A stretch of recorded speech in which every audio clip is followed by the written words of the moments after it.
Қайырлы күн. Бүгін сөйлем түрлерімен танысамыз.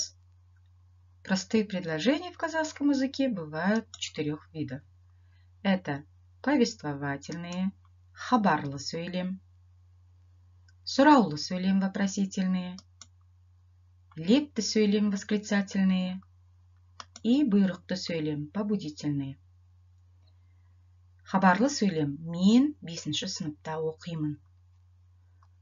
Утверждает: я учусь в 5 классе. Вопросительные предложения образуются с помощью вопросительных местоимений. Сен неше жастасың? Сколько тебе лет?